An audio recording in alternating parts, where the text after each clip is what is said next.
He was being brutally beaten by his former teammate. Once he was the greatest sword genius of all, but 3 years ago Ranson was sent on an impossible mission. He returned crippled, missing a hand and a leg, all because of his teammates' jealousy. Now he was beaten and humiliated every single day.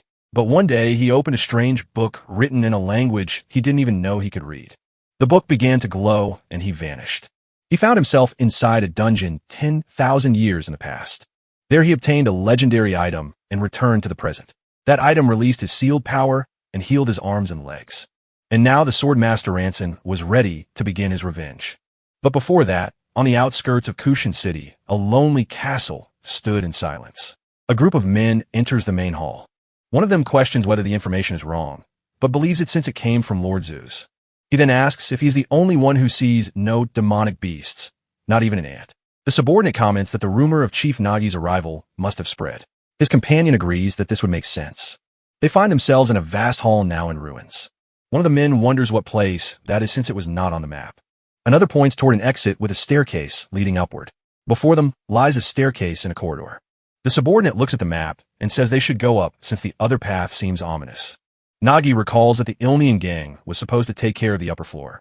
He then points toward the corridor and states that they will go that way, and with a gesture orders the group to move forward. But the subordinate questions the sudden order. Nagi insists that he go. The lackey then obeys his chief and turns to leave. Under the commander's gaze, he enters the dark corridor. From there, he turns around and reports that there is nothing there. Another man also reports to Nagi that there is nothing as a creature emerges behind him. The beast attacks the man. A pack of wolves emerges from the darkness. The creatures advance, and then the entire pack runs out of the corridor. A barrier rises from the ground, blocking the passage. One of the men reacts to the appearance of the creatures. The group now finds itself surrounded by wolves in the middle of the hall. One of them asks what they will do with so many demonic beasts. The commander grabs him and throws the question back at him. He shouts that if they want to live, then they must fight. Then he orders his men to move out and block the creatures. The beasts advance and attack the rest of the group. Nagi, the leader of the group, presses himself against the wall and then lets his sword fall to the ground. One of the wolves leaps toward him to attack, but the creature is struck in the neck by an arrow. The man watches the beast's body fall before him. The wolf now lies dead on the ground. On the upper floor, an archer asks if they want help. The commander recognizes him and calls out to his brother, Ranson. Ranson lands on the ground and comments that the timing was perfect. He then tells Nagi to watch closely. Ranson grips his weapon and declares that this is the level of a master swordsman. The wolf then lunges forward to attack, but he pierces the creature through its mouth. With a single strike, he cuts the animal in half. The other beasts rush toward him. Ranson then attacks and brings down the entire pack at once. The remaining men celebrate the victory of the newcomer. Ranson now stands amid the bodies of the wolves. Nagi approaches and praises him, saying that a master swordsman is on another level. He then wonders what reward Count Xus will give him. Nagi claims that he could have handled all of that on his own, but Ranson replies that he is only first-rate with his mouth, since his swordsmanship is low class. He then advises him to train more if he wants to become stronger. Nagi agrees with a smile on his face. He then states that he will have to do so. In the ruins of Ilnion in the city of Kushin, a camp has been set up. Burson runs toward Ranson and asks him about the reason for his delay. Ranson apologizes and says that unforeseen events occurred. Burson informs him that Count Xus was there and that the situation is not good. Ranson then asks what happened. He hands him a scroll and says that the Count took the children. Ranson opens the scroll to read the message, but its contents leave him in shock. The scroll orders him to kill Delkashu in return. The Blood Count Delkashu is a powerful vampire who possesses true blood. He is also the master swordsman who rules the city of Cassiu, making him Cassius' mortal enemy. And in order to receive Cassius' support, they end up doing all kinds of dirty work for him. Prince Ranson only wanted to leave that place with the children and live in peace, but Bersown laments having been loyal to that wretch for more than 10 years. Ranson prepares to depart with his companions. His companion tries to stop him, reminding him that Count Delkashu is a pure blood vampire, but he replies that he has no reason to live without his brothers. The man questions where he thinks he is going in his condition since he has just returned. He then replies that they cannot afford to lose any more time since the children have been taken. Bersown insists that it is too dangerous since he has specialist-level vampires under his command. Ranson then calls him by name, Sir Bersown, and declares that this is an order. The man lowers his head and agrees, addressing him as Your Highness. Ranson then orders Sir Bersown to stay behind and take care of his brothers. He promises that he will surely win and return to fix everything. Bersown watches as Ranson and his group move away. He then clenches his fist and decides that this time he cannot obey that order. In the continental year 1337, on March 11th, the kingdom of Anroa is in flames. The queen of the kingdom of Anroa orders them to take Ranson and leave, saying that she will hold them off. But Bersown, the commander of the knights, refuses and declares that he will stay to protect the queen. The queen then tells Sir Bersown that what he must protect now is the bloodline of the kingdom of Anroa. He hesitates to carry out the order, kneeling before the second prince. She instructs him to survive at all costs. She then reminds him that he must also fulfill his duty to the royal family. The prince tells his mother that he does not want to flee alone. She then removes her necklace and places it around his neck, stating that it will surely help him. With one final request, she asks him to restore the Vanroa royal family. Bersown swears to dedicate his life to serving his highness as the sky burns in flames. Unable even to die, he narrowly escapes carrying only the second prince. He failed to protect them as the capital burned, and he was forced to flee without being able to protect either the king or the queen. Of all days, that day was precisely His Highness the Second Prince's 13th birthday. The prince who witnessed the death of his family looked upon the burning sky as the kingdom of Vanroa came to an end. The kingdom with its 500 years of history had perished. They reached the escape route and together with the last noble heirs and 20 knights prepared to cross the border. On the first day of April of the continental year 1337, they sail across a raging sea. Amid the storm, the group manages to cross the border into Roxium. On August 23rd of the same year, they finally arrive at their destination. The group enters Robberland, a lawless land that shelters criminals and fugitives from all over the world. After 2 months in the city of Kushan, many knights have died along the way, and now only 12 remain. The second prince, Ranson, is now the only legitimate heir, along with the last successors of the noble families. They must protect them, even if dishonor and misery await them. Their journey leads them to the castle of Count Del Kashu in the city of Kashu. Through a window, they spot a hall filled with bodies. Berson cuts his way through the enemies inside the castle. He presses his wound and tells himself to endure a little longer. Then, he runs toward where His Highness Ranson is, and he prays that he will please be safe. He finally reaches a blood-stained double door and opens it. Berson stops when he sees what lies inside. The throne hall is destroyed and filled with bodies. At the top of the staircase, Del Kashu lies dead on his throne, a sword lodged in his chest. Berson looks around and asks what happened. After hearing a cough, he spots Ranson on the stairs and calls out to him. His eyes widen at the sight. The prince is lying on the steps, gravely wounded.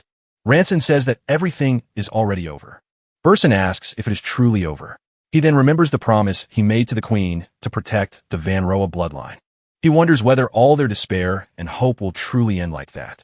With a determined expression, he refuses to accept such an ending. He then declares that it cannot end this way. With his fist clenched, he approaches Ranson's body on the ground. Bersown carries him on his back, determined to save His Highness. 3 years later, life goes on in the ruins of Ilnian in the city of Kushan. 2 children run and play together through the village. A young man with a prosthetic arm works at a construction site. Ranson pauses for a moment when Bersown calls out to him. The older man walks toward him. From the top of a ladder, Ranson notices his arrival. The prosthetic on his leg slips off the step, and he loses his balance. Bersown supports him and asks if he is all right, but Ranson wants to know what the Count said. He replies that as always, the Count told him to wait another month. Ranson says they can manage for now, and then they will ask again next month. Bersown reminds him that he told him not to do that kind of thing, but Ranson replies with a smile that he cannot ask the children to do it. His companion then comments that those children have already grown up. Even if they have grown up, Ranson begins to say something. Bersown interrupts him and guesses that he was going to say that he would protect them. Ranson then finishes by saying that he would regret not having the elixir, and the man agrees.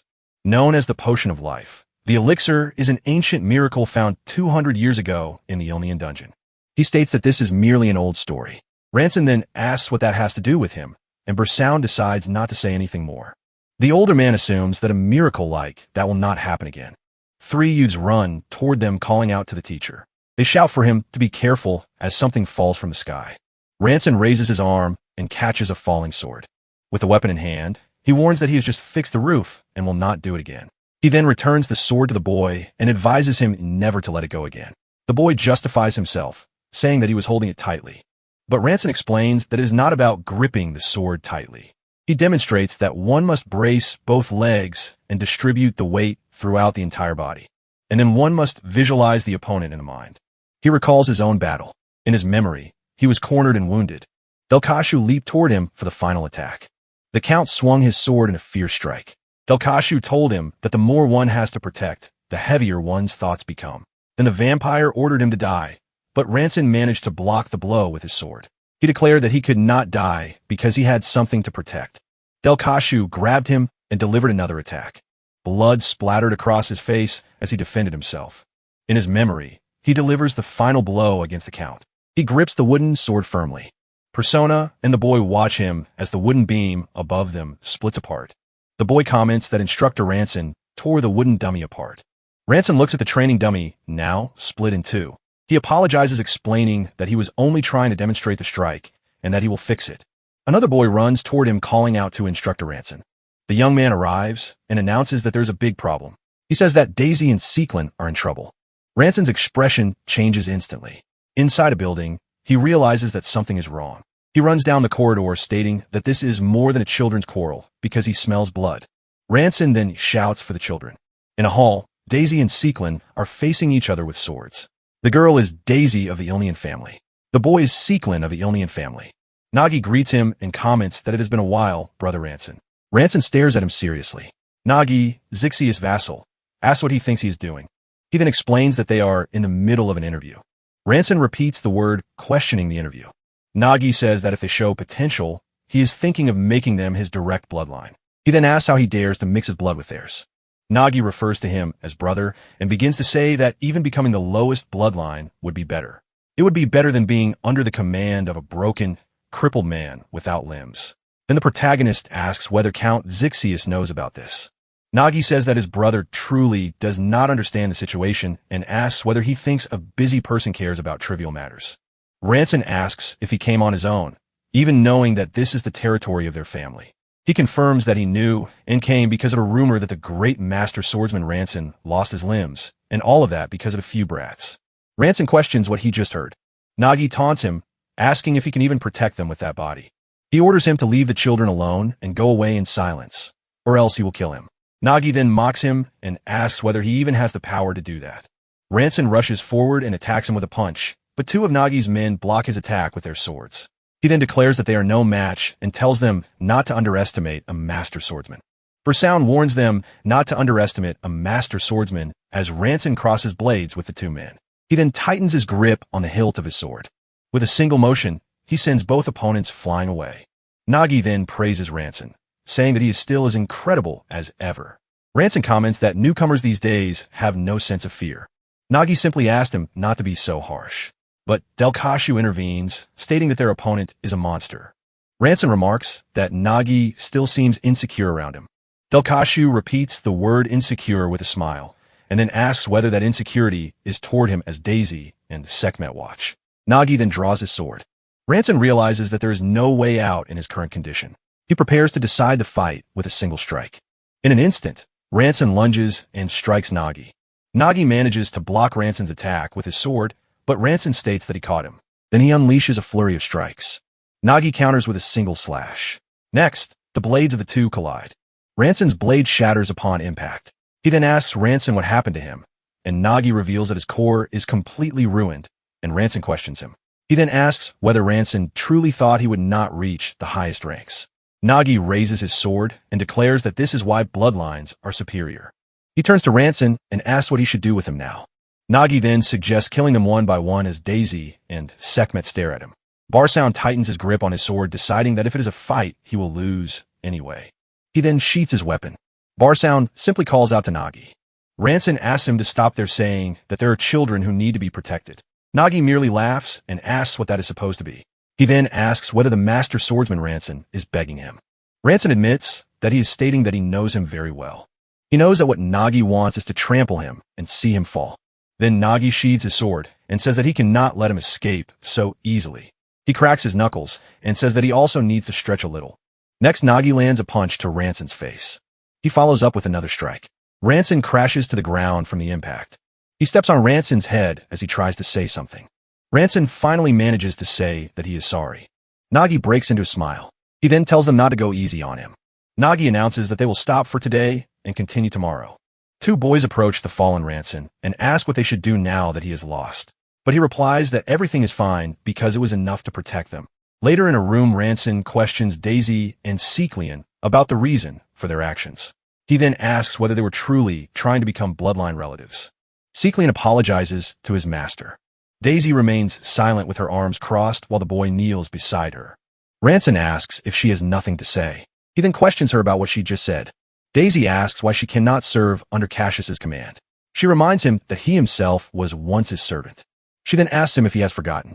Ranson explains that because of Cassius's greedy desire to become a vampire, all of his companions and their families died, and he ended up like that. He then asks her if she now wants to crawl beneath him and asks whether she intends to live by sucking blood. Daisy stands up and retorts, asking what that has to do with him and whether he is her father. She declares that she will take care of her own life and demands that he stop interfering in her affairs and live his own life. Ranson calls out to her as she runs out of the room. Seeklian calls out to his master and then says that Daisy did not mean any harm. And Ransom says that he knows. Seeklian continues, saying that sometimes it takes courage to kneel in a situation like that. He then tells Ransom that he must be in a lot of pain. Seeklian says that he will ask Uncle Burson for a potion. Ransom thanks him as the young man leaves. Then Burson suddenly enters and asks if Ransom is all right. And Ransom asks him what happened. Burson begins to explain that earlier Lena told him something. She heard from Daisy that Ransom and Nagi were fighting, and that it seemed someone might get hurt. So, the girl went to him to ask for help. Lena simply calls out to her uncle. The girl asks why he told, since Daisy had asked him to keep it a secret, and Burson confirms it. Ransom starts to laugh at the situation, and then he bursts into laughter. He thanks everyone for their concern, as Burson hands him a potion. Ransom takes the vial and also thanks Daisy. Alone, he coughs. Ransom laments that if his core were intact, he could have dealt with Nagi. The scene shifts to two children running happily outside. He then corrects himself, stating that simply protecting the children is already enough. Ransom wonders what he will do, since Nagi will return the next day. He decides that he has no choice but to use the object in his hand. Ransom activates the object in his hand. Then he decides to sell a royal treasure of the Van Roya family to raise funds and protect the children. He considers that the royal seal could be tracked by the Empire, so the only thing worth selling is something else. In the end, he pulls the Book of Destiny from a portal. Ransom opens the book and questions why it is considered a royal treasure. Ancient symbols then emanate from the pages. The book displays a date from the Ruzura's calendar, describing the secret chapel of cultists filled with symbols. He is surprised that he is able to read the ancient language. Then the book completely envelopes him. A medallion with a star appears. The scene returns to the now empty room. Suddenly, Ransom finds himself among people running and wonders what is happening.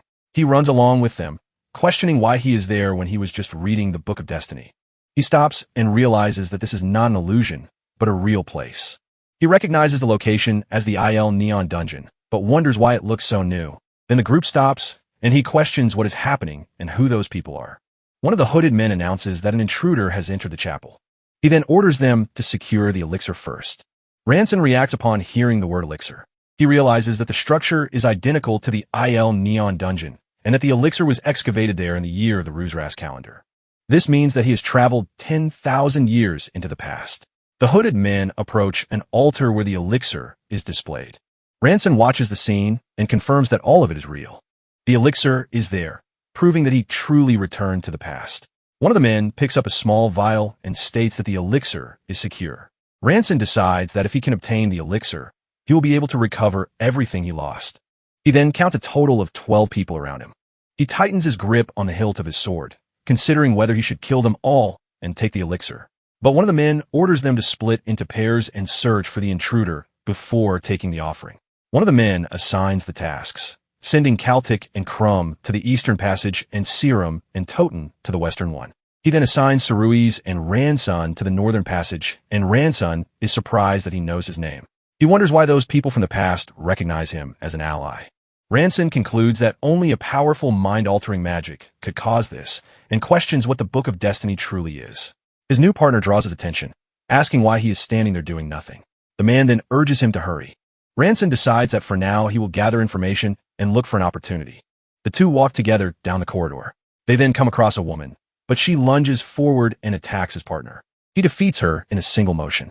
The attacker then turns toward Ranson. Ranson questions the transparent trail left by the strike. The man attacks, but Ranson blocks the blow with his sword. He then tightens his grip on his weapon with force. With a single movement, Ranson pushes him back. He then comments that the sword's durability is terrible. The attacker wonders whether that is a sword aura or something else. Ransom realizes that he is not the only one who finds the situation odd. He then decides to test it once more and readies his sword. Suddenly, he has a sharp realization. Two children appear hiding behind a pillar. They run behind Ransom, who asks why they are there. The man now, protecting the children, accuses him of having no shame for allying with cultists who kidnap children. She questions him, asking whether he plans to kidnap children and use them as living sacrifices. The scene then shifts to Burson serving a meal to his family. Ransom is also present at the table, smiling. Back in the present, other cultists arrive at the site and ask what happened. They then ask Ransom whether Service was defeated by the intruder, and he confirms it. Their leader then orders them to join forces. The cultists advance in a coordinated attack. The woman is surprised by the sudden assault as the children hide. Ransom turns to her and says that they should be on the same side. Two cultists run down the corridor toward them. One of them points at the fight and shouts that he found them. He then wonders whether Ransom was ambushed and orders them to help him. The woman crosses her sword with Ransom's. Ransom simply observes the scene. He then attacks one of the cultists from behind. Ransom stabs him, and the cultist accuses him of betrayal. Ransom then stands over the man's body. He thanks her for the small performance, which made it easy to kill him. He explains that the man attacked him recklessly, so he merely retaliated to save his own life. Ransom then asks her to continue helping him, just as she is now. One of the cultist leaders approaches, stating that he cannot read that guy. He stops in front of the fallen bodies and asks Ransom whether that was a betrayal. The cultist comments that the resentful spirit of someone who died bitterly from betrayal is not bad at all.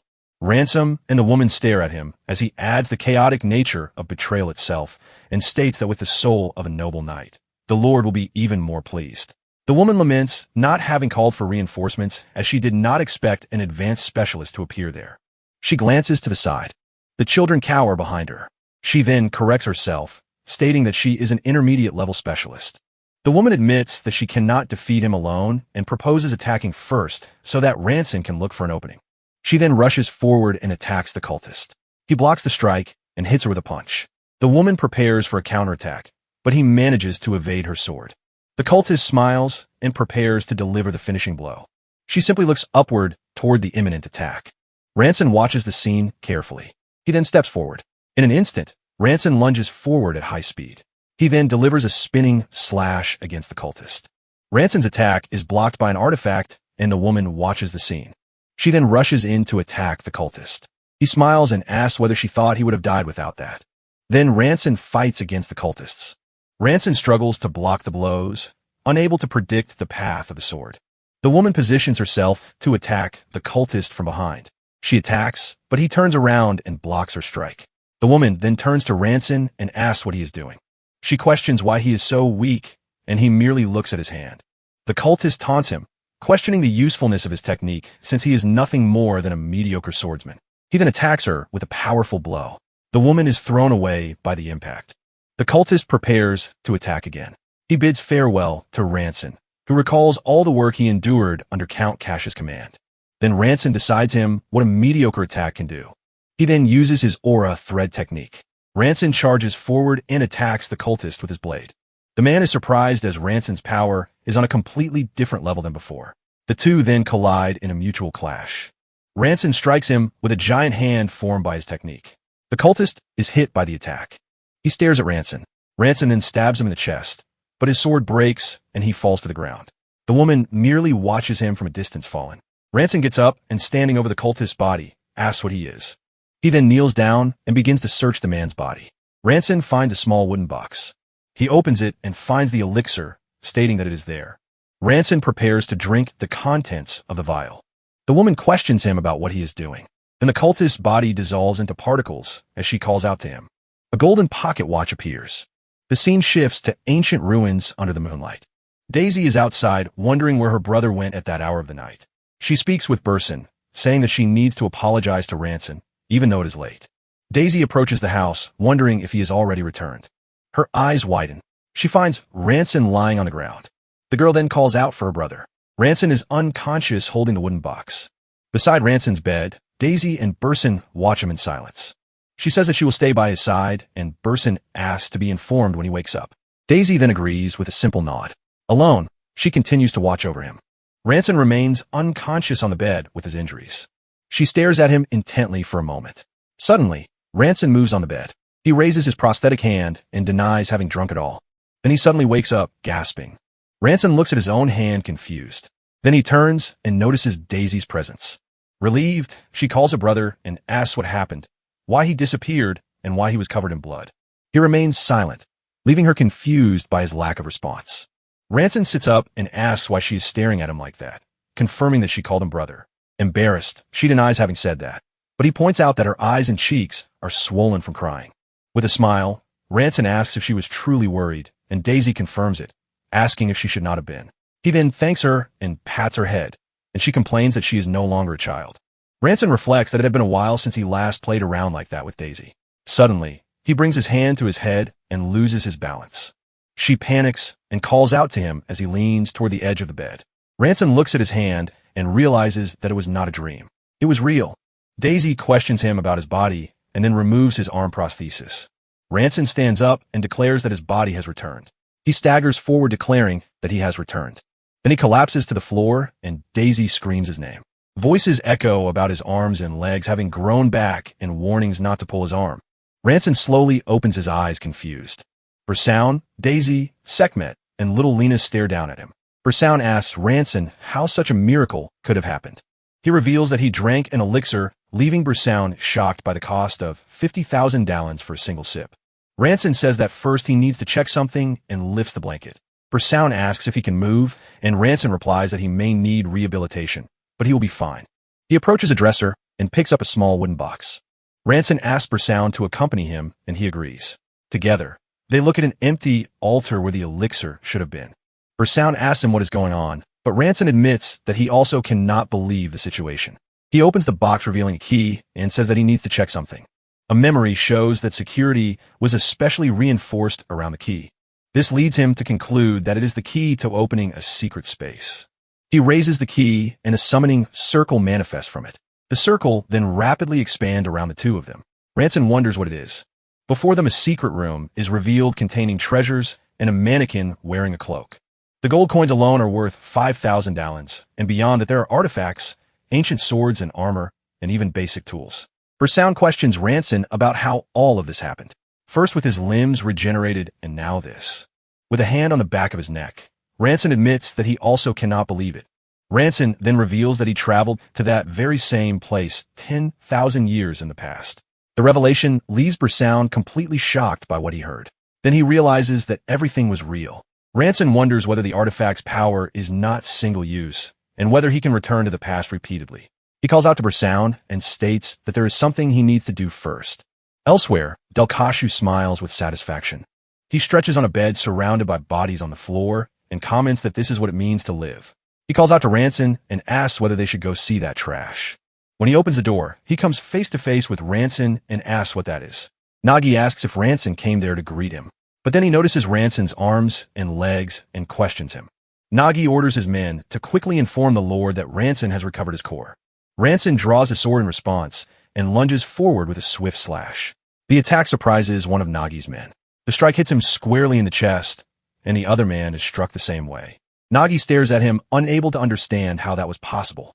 Ranson tightens his grip and charges toward Nagi. He runs across the hall, ready to attack. Nagi draws his sword to defend himself. Then he blocks Ranson's strike. With a smile, he asked whether Ranson intends to fight using an aura thread instead of a full blade. Nagi realizes that Ranson's core has not fully recovered yet. Ranson grips his sword firmly. He simply asks, "So what?" Then Ranson prepares to attack again. Nagi takes a combat stance, stating that he is different from 3 years ago and that he is now an E-class noble. He boasts about his superior physique and his immortal regenerative ability. He would be a worthy opponent even for a master swordsman. Ranson's attack surges toward Nagi. He is struck head-on by the blow, and Nagi's head is severed from his body by the sword strike. The decapitated body then dissolves into particles before Ranson. He kneels and states that his core has recovered, but he still needs to gather his aura again. At another time, Daisy asks him whether he truly went back to the past and drank the elixir.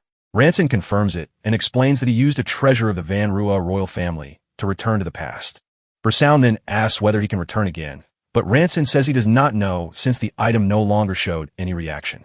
A woman named Sei Malin expresses her doubts, suggesting that perhaps an artifact from the Age of Magic could make it possible. Ranson reflects on whether something so small could truly contain divine power, no matter how ancient the technology. Daisy interrupts him, questioning the elixir discovered 200 years ago, since he drank it 10,000 years ago. He then realizes something and exclaims that she is right, leaving her confused. Ranson remembers that he drank only half of the elixir before returning. He asks Berson whether there is any record that only half of the elixir was found, but Berson has never heard about the quantity. With his hands raised, Ranson concludes that in that case, it is impossible to know. They wonder whether a complete elixir was originally discovered, or whether history was altered because Ranson drank half of it. Similin then warns him that if he can return to the past again, what he did there could change the entire world. Ranson is asked what he would wish to achieve if he could change the past.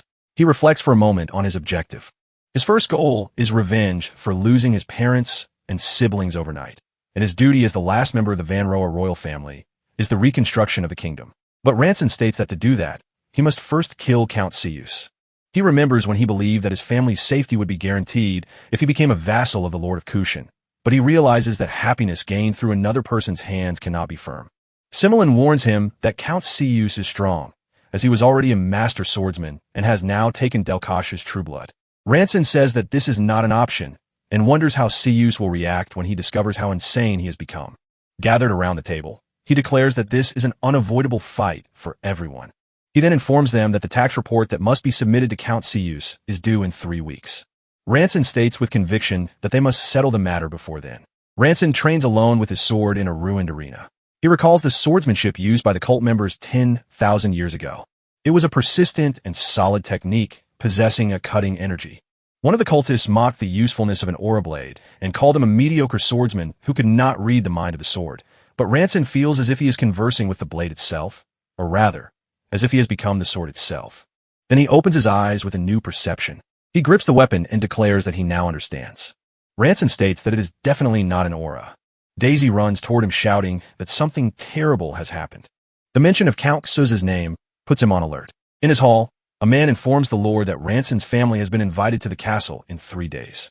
Delkashu states that he has waited a long time for the nobles of the kingdom of Anrotha, and that the time has finally come to use them as sacrifices. Ranson reflects that there are only 3 weeks left until the tax deadline, and now the Count suddenly invites them.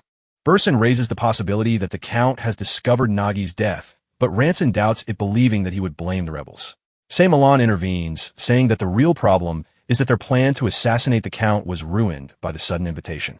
She reveals that their only chance was when Count Xuz performed his ritual, piquing Ranson's curiosity. Sei Malin explains that since what happened to his brother, the Count leaves the castle once a month to perform a ritual alone. Daisy adds that she also saw Xuz's men kidnapping children.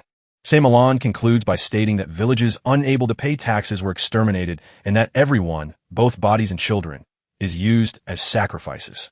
Ranson asks why he would prepare corpses and living offerings to abase himself before a being he does not even understand. He laments how much everything changed while he was confined at home with his injured limbs. Ranson then asks Sei Malin how she knows all of this. She simply replies that she has an information network.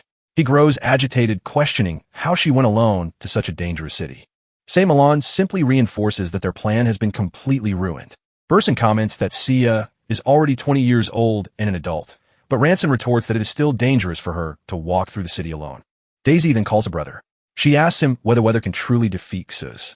Holding his sword, Ranson replies firmly that he must. He then places the blade on the table and states that with it, they have a chance. Berson recognizes it as the king's sword, a weapon forged by refining celestial silver steel with aura. Ranson raises it and declares that corrupted beings like vampires cannot withstand this blade. Similin says that she believes in him and that if they fail, they can simply die together. Her declaration leaves him visibly surprised. She then closes her eyes and says that she was only joking. Similin concludes that in any case, they need to find another way to kill Count Sirius. Ranson states that it is risky, but it may be the only option at the moment. The scene shifts to the village of Rera, where some children run through a field. One of the boys shows an enormous mushroom he found, but his friend claims his is even bigger. Excited, one of them runs off suggesting they go home to measure which one is bigger. The village is suddenly engulfed in a massive fire. Frightened, the villagers wonder what is happening. A knight attacks one of the villagers with his sword. Another man is stabbed from behind by a soldier. A body is then unceremoniously thrown onto a cart. The knights observe the destruction they have caused. They spot the children and order that no one be allowed to escape. A group of soldiers approaches the boys. The boys find themselves cornered by the knights. An arrow is fired at high speed. The projectile strikes one of the knights in the head. More arrows instantly bring down 2 other soldiers. The children look in surprise toward the direction from which the shots came. An archer approaches and asks if they are all right. One of the boys asks him who he is. He introduces himself as Lee Bear Pete Randa. The children repeat the name, confused. Then they recognize him as the Baron. Randa says that they will talk in detail later. For now, he says they need to leave that place. One of the boys shouts that his mother is still there, but Randa pulls them away from the fire. He realizes that no matter how many of his men they kill, it is impossible to stop it. Randa watches the village in flames and concludes that the Count has truly crossed the point of no return. The scene shifts to the Count's castle under the light of the full moon. Inside the walls, carts carrying cover bodies are lined up. A soldier oversees the line of carts. A subordinate informs Delkashu that a total of 116 bodies were brought in, more than the designated quota. Delkashu says that he will take care of the rest and dismisses him. He approaches one of the bodies and pulls back the sheet covering it. He rises from one of the bodies and wipes his mouth. With a smile, he comments that Ranson's group will enter the palace tomorrow and that the moment he has long awaited is approaching. Then he turns to walk away from the pile of bodies. Suddenly, a hand moves beneath one of the sheets, and Delkashu stops and turns, sensing the disturbance. A sword is swiftly drawn from beneath the sheet. A wave of energy erupts from the cart toward Delkashu. In an earlier conversation, Sia Milan informs that, according to intelligence, the bodies from the village of Ruera will be transported today. She then instructs her brother to pretend to be dead and infiltrate the cart. That way, he would be delivered directly to the Count and must suppress his mana until then. The plan was to attack when the Count lowered his guard. Delkashu blocks the strike and asks what brings him there without notice. Ranson strains against his defense and admits that he knew it would not be easy. Delkashu comments that Ranson's body has healed and congratulates him for perhaps having found an elixir. Ranson realizes that the strategy has reached its limit and that in the end, they will have to face each other. Then Delkashu prepares for combat and calls out to him.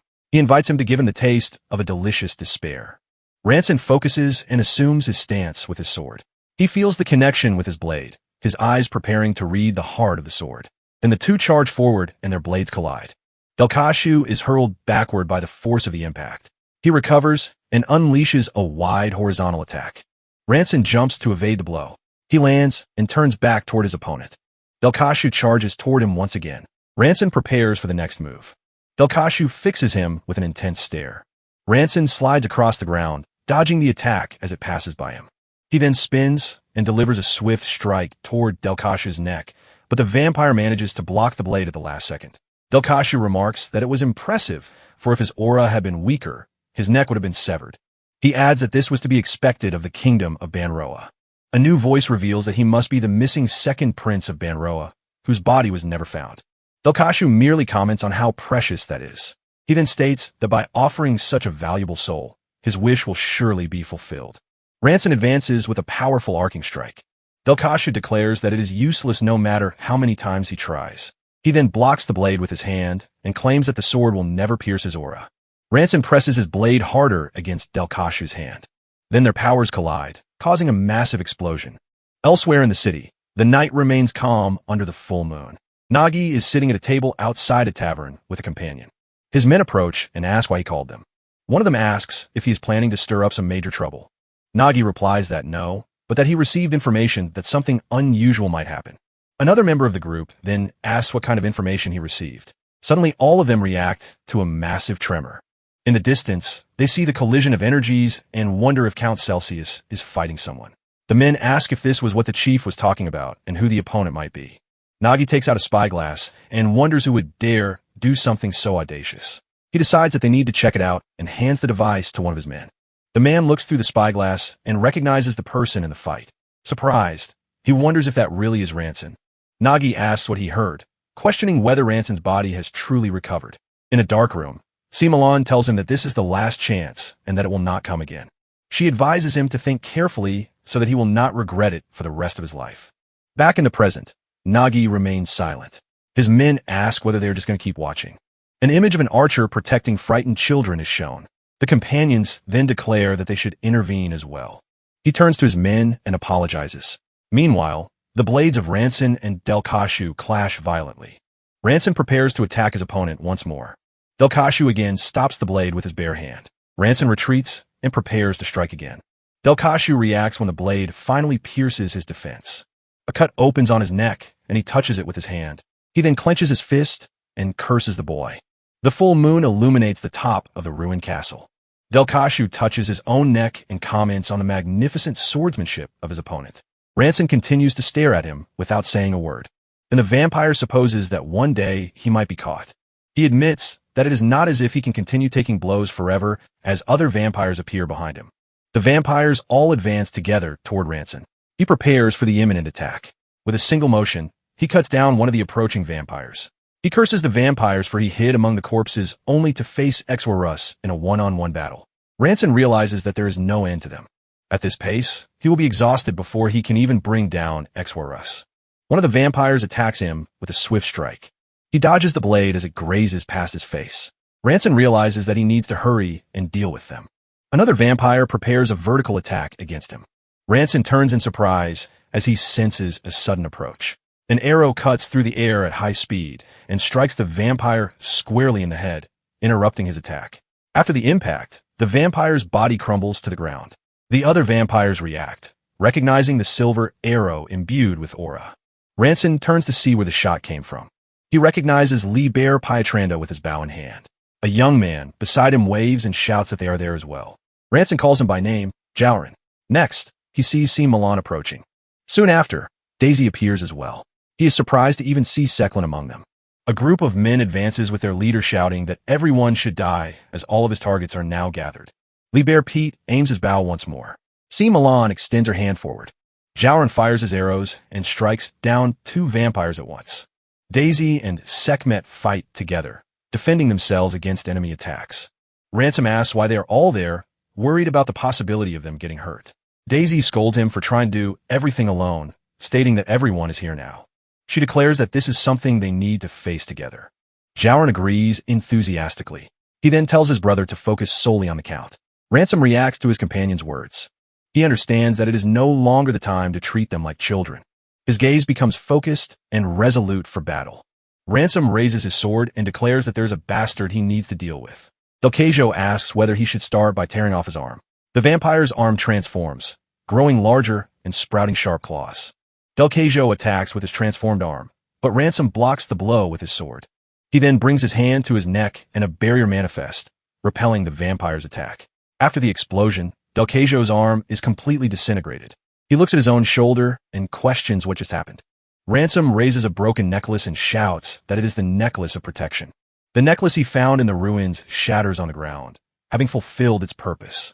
Delcajo stares at him, leaving an opening after his all-out attack. Ransom seizes the moment to use his secret trump card. He declares that the heart of the sword and his heart become one. Then he charges forward to deliver the strike. Ransom releases a powerful whirlwind-shaped attack. A man with his face partially covered reveals himself and asks how they dare do this to him. Zixius. He then shouts that Ransom will be the one to die and unleashes his own attack. Ransom's whirlwind begins to overpower his opponent's strike. Zixius is struck head-on by the attack. A fissure opens at the neck area, caught by the continuous assaults. Through that opening, Ransom prepares for the final blow. He lunges forward with a direct and precise thrust. The strike hits Zixius directly in the neck. Ransom remains in his stance, panting after the final movement. Ransom stands as Zixius's body collapses to the ground. The head of the vampire lord rolls across the ground defeated. Fallen Seus asks whether that is a soul blade. The young man explains that he merely tried to mix the key of the ancient sword with an aura blade. He then wonders whether that truly is a soul blade, the symbol of a grandmaster. Suddenly, one of the remaining vampires clutches his chest and screams.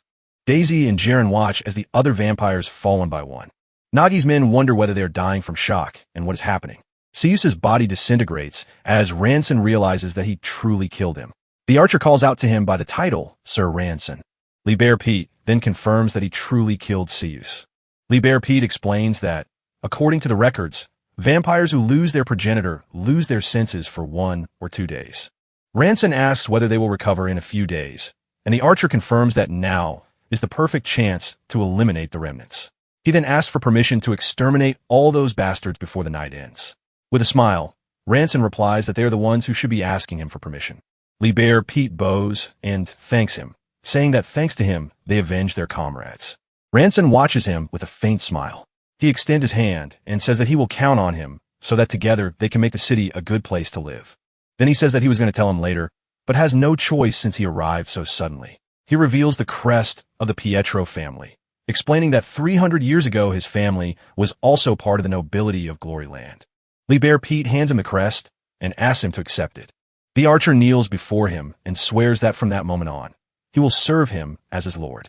From afar, Simulin remarks that she knew he would go so far as to give him his crest. Ranson asks Simulin whether she knows Liber Pete well, and she explains that her information comes from him through her connections. He looks at her in surprise. Then he questions her about collaborating with rebel forces, but she says that she only helped a little. Simulin suggests leaving the rest to Sir Liber Pete and focusing on finding evidence of the Count's crimes. She explains that the more the Count is discredited, the greater the citizens' support will be. Ranson agrees with the strategy. With Cease's death, the support of the citizens was necessary to govern the city of Kushin. So, they gathered business leaders and local citizens to form an investigative team and collect evidence. Ranson and Simulin arrive at a chapel, and he asks if that is the place. The two look into the interior of the Great Hall. They walk through the area, and she comments that there is nothing important there. He points to a statue, merely remarking that it is cold and unsettling. But Simulin points to something and asks what that is, as an item on Ranson's chest begins to react. Ranson holds the artifact and wonders why it is suddenly glowing. Then, the artifact projects unstable energy in front of him. A book materializes from the energy, and he realizes that the object is glowing again, just like that time. Simulin identifies it as the Book of Destiny and suggests that they try to open it. But Ranson refuses, explaining that if they open it, they could be sent to the past again, and his disappearance would cause factions to fight over the territory. She then agrees and tells him to put the object away, and he prepares to do so. Suddenly, the book flies out his hand and opens on its own in midair. An intense light envelopes him as the book displays a message. An image of a medallion with a 6-pointed star is shown. He finds himself sitting in a moving carriage under a sunny sky. He covers his face and realizes that he has, after all, been sent to the past. Then, he looks around and wonders where he is.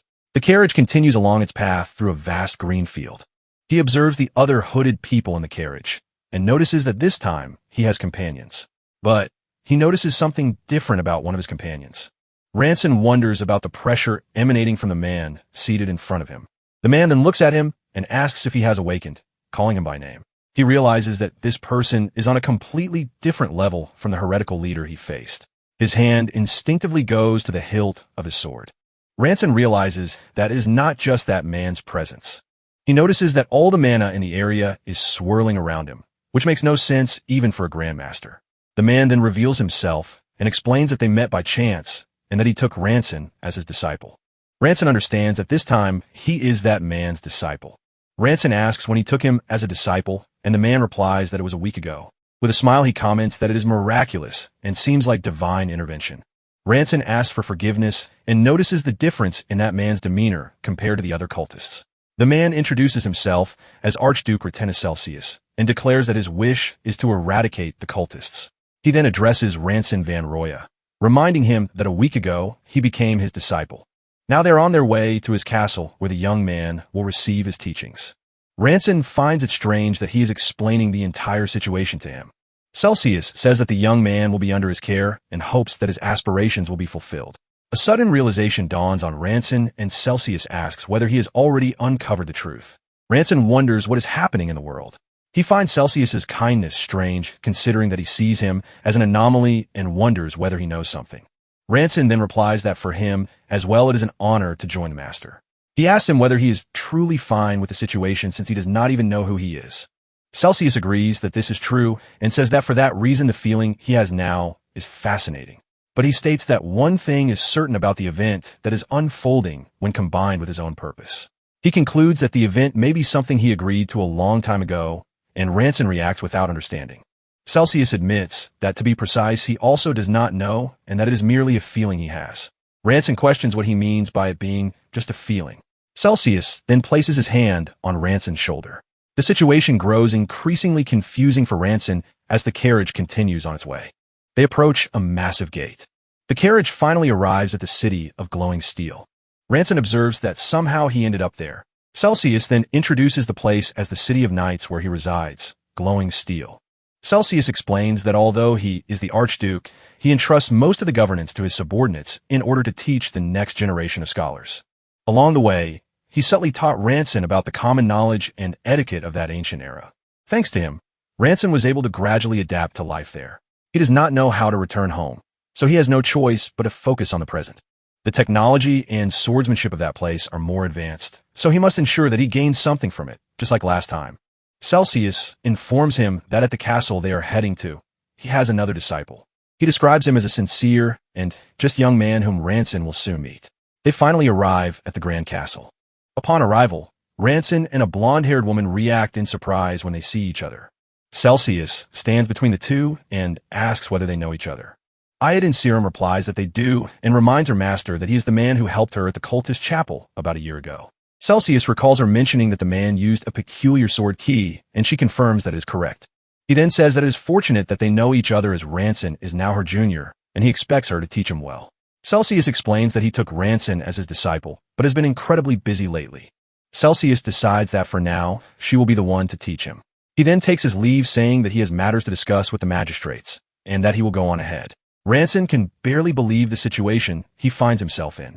The blonde-haired woman stares at him, surprised to meet him again as the Archduke's disciple. He turns to greet her, but she interrupts him and asks what he thinks he is doing.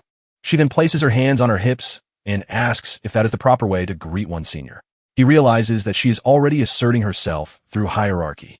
Iodine Serum informs him that regardless of his life until now, he is now one of the master's only two disciples along with her.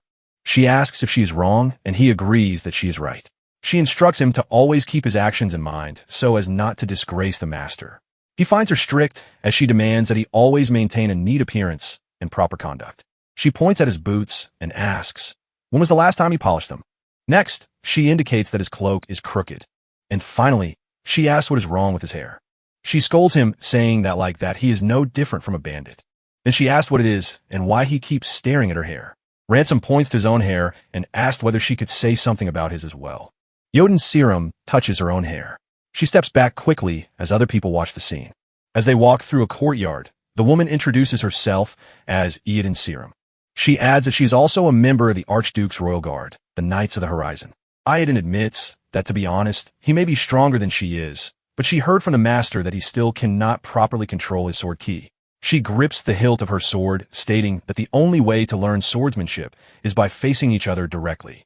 Then she draws her sword and tells him to draw his, as it is time for his senior to teach him the way of the sword. Ransom understands why he was suddenly called to the training field.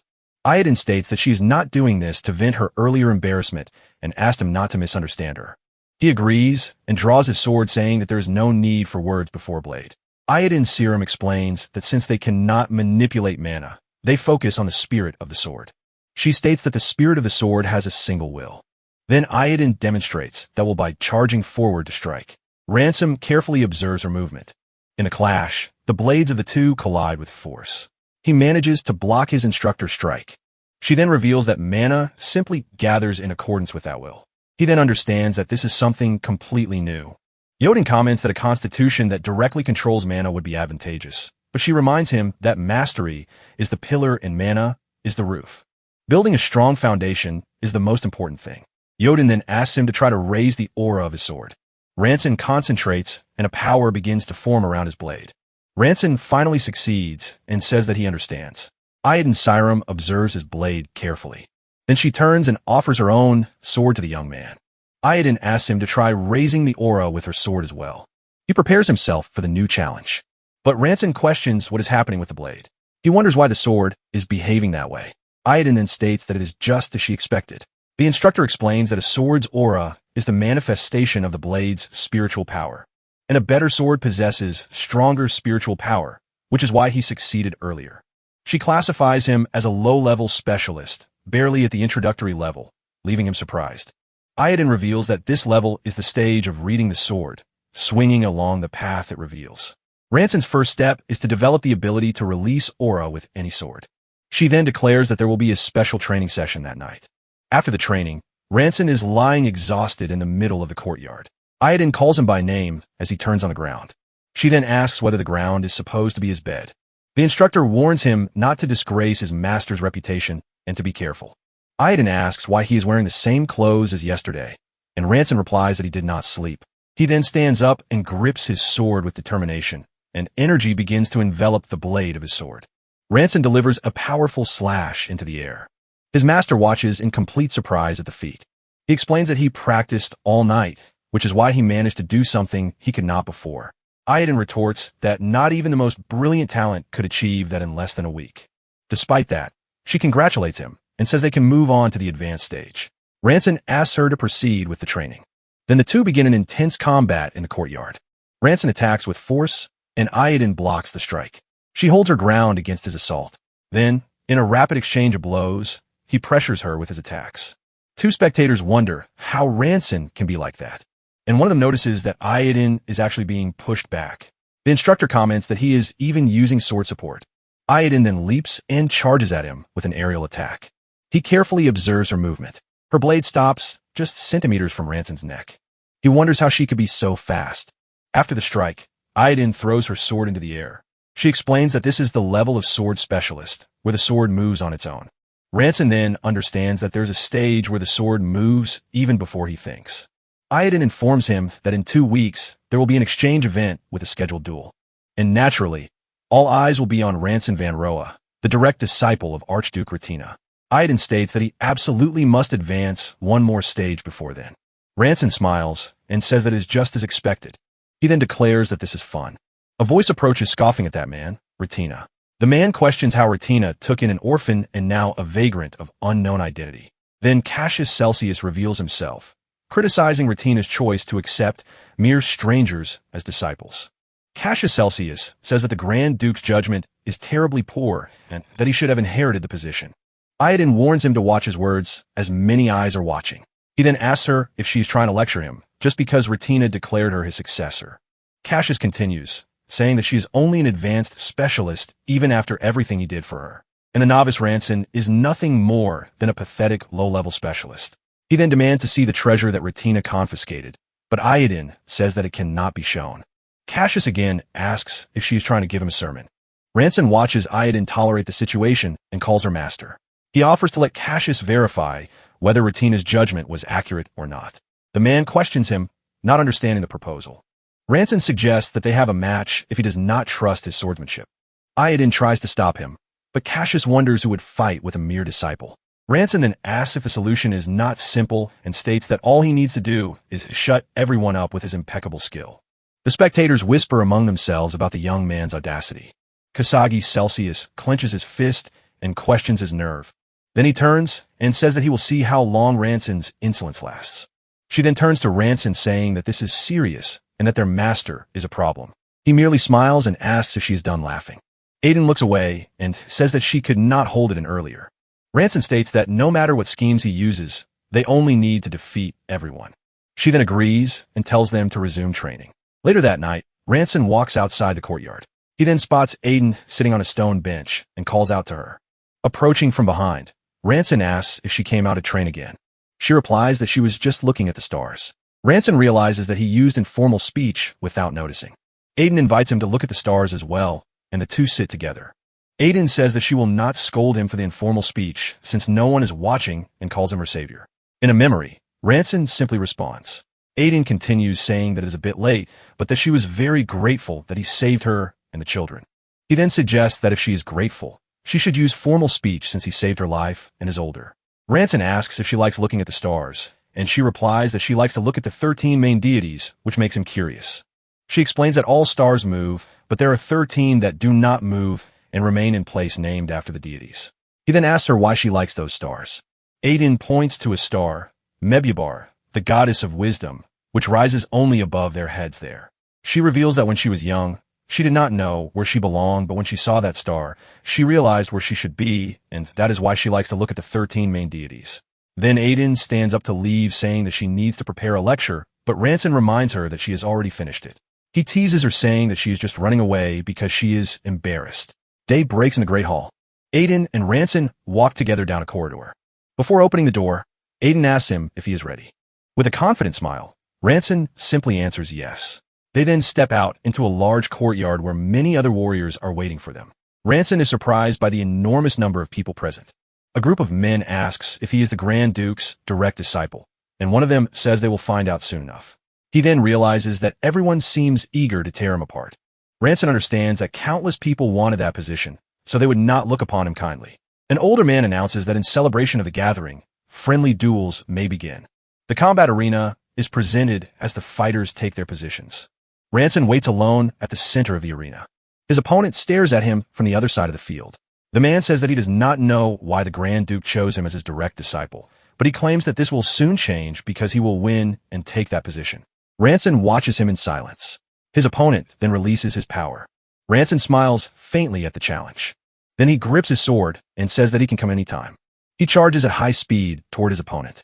The two blades collide with tremendous force. The man is shocked by Ranson's overwhelming power. Ranson then breaks his opponent's blade and prepares for the final strike. The opponent then realizes that he is about to die, and he lunges with his blade toward his opponent's neck. The man falls to the ground defeated. Iadon watches the scene, completely stunned. Cassius Celsius is left speechless by what he has just witnessed. Ranson then turns to the crowd and simply calls for the next challenger. A new opponent takes position in the arena, raising his sword toward Ranson. He then charges forward with a powerful strike. Ranson prepares for the counterattack. With a single motion, he dodges the blow and brings his opponent down. Ranson rests his sword on his shoulder and calls for the next challenger. Other knights watch the fight from a distance. Then he defeats another opponent with a precise strike and asks for the next. He knocks down the following one with a punch, and with the man already on the ground, calls for the next. The spectators comment that he is a monster for having defeated one of their uncles. Cassius Celsius watches the scene with disdain and then turns and leaves the area. He wonders if those were all the opponents his great uncle prepared, finding it easier than he imagined. A final opponent approaches, and Ranson asks if he is the last training partner. The mysterious figure announces, "Here I come," and charges to attack.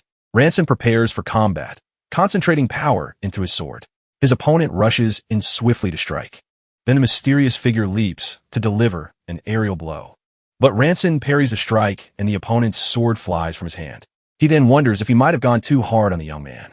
Next, the hooded figure turns to leave. Before departing, the youth bows in respect. Ranson watches him leave the combat arena.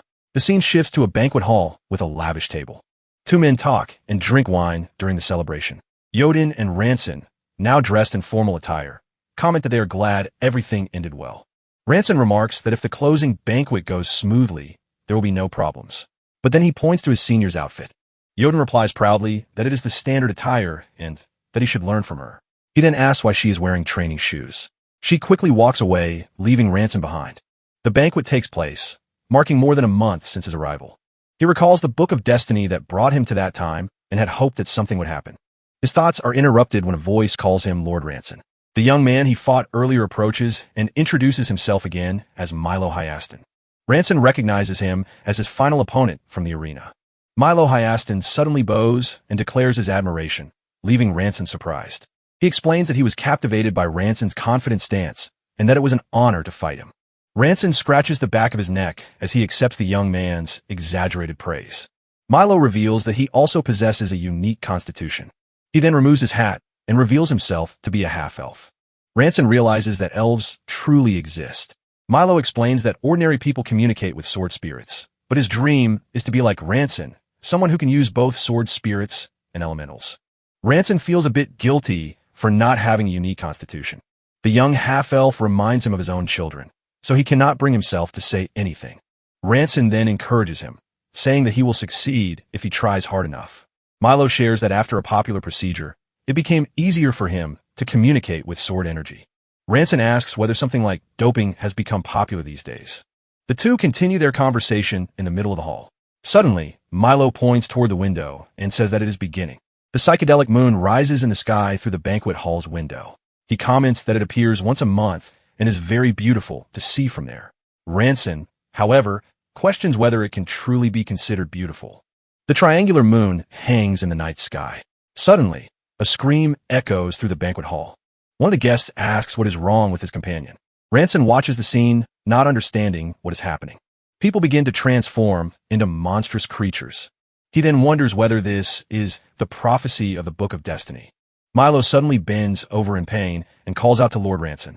The young half-elf says that his body feels strange as he transforms. Ranson calls him by name, watching the change. Milo then wonders if he will be all right as the transformation progresses. Ranson kneels before the creature and asks Milo to awaken.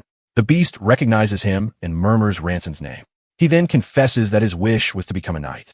Ranson watches him with an expression of anguish, but a monster charges in to attack, and Milo throws himself at the creature to stop it. Then Ranson turns at the last second as he senses the assault.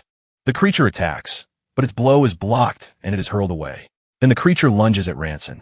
He then asks why this is happening, but the beast charges again, evading the strike. Ranson once again wonders why this is happening. His attacks continue to miss their mark, and he wonders why. A voice calls out to him, pulling him out of his trance.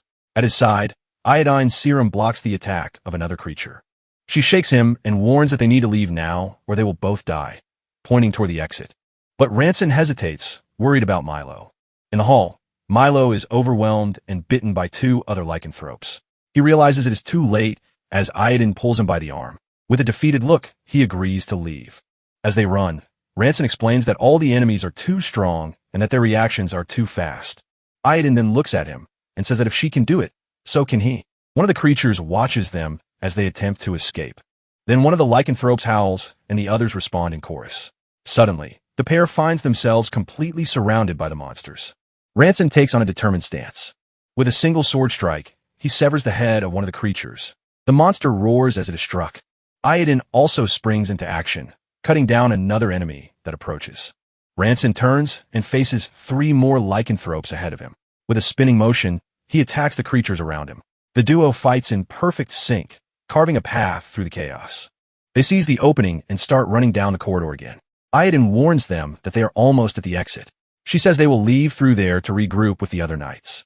But as they stop in front of the door, she says that the monsters are after the master of the treasury and that they need to stop them.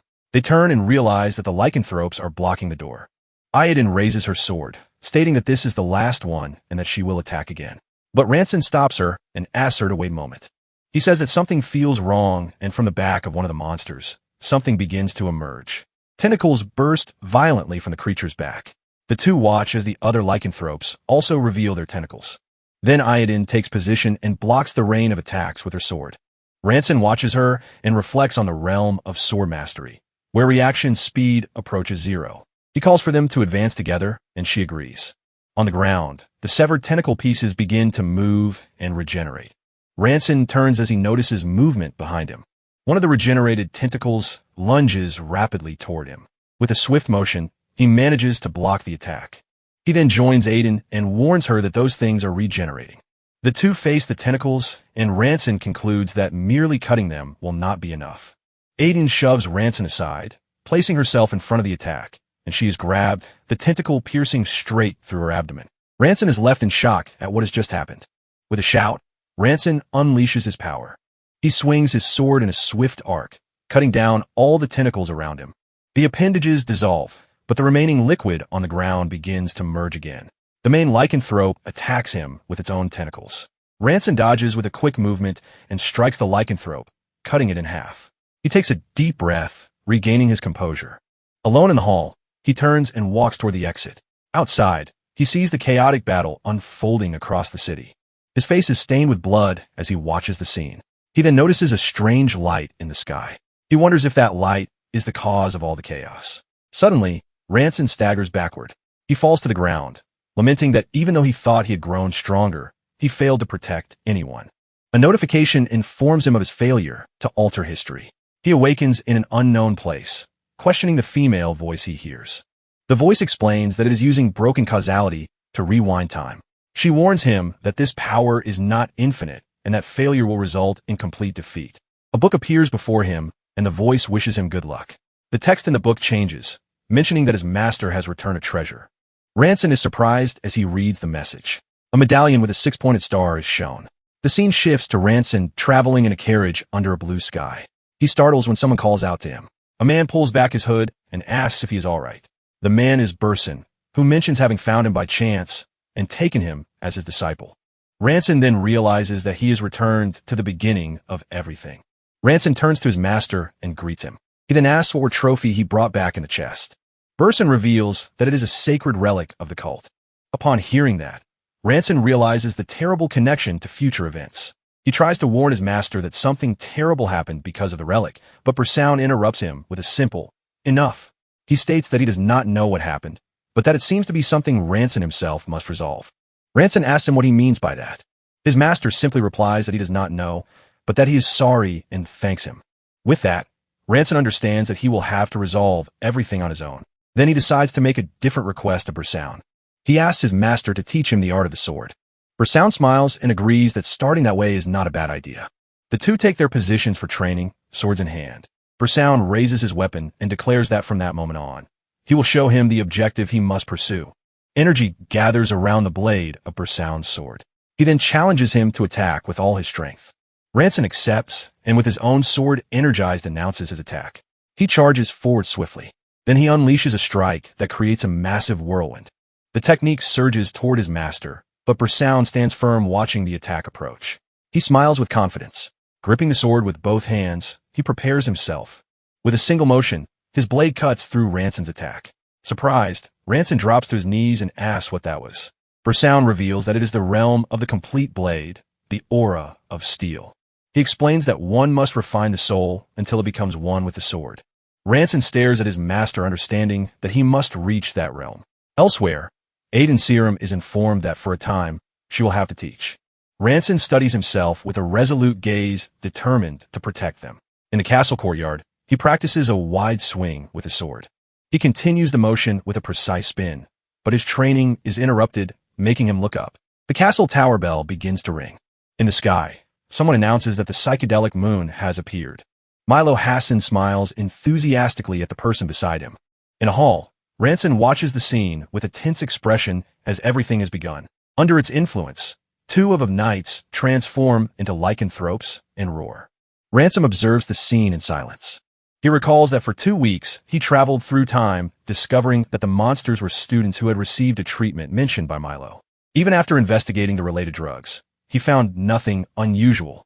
He remembers Milo calling out saying that his body felt strange as he transformed. Ransom recalls that moment with a tense expression. Then he finds himself once again before Milo, who is struggling against the transformation on the ground. He kneels and asks his friend to hold on just a little longer. But another creature charges at him. With a swift motion, he cuts the beast down with his blade. After the strike, he finds himself surrounded by other lycanthropes. Even so, with a sword in hand, he stands firm and determined to try. One of the lycanthropes leaps toward him to attack with its claws. He decides that this time will be different, and advances with his sword, declaring that he can drive the monsters away. With a sideways slash, he strikes one of the lycanthropes. His movement opens a path through the enemies. He sees Milo being attacked by another lycanthrope.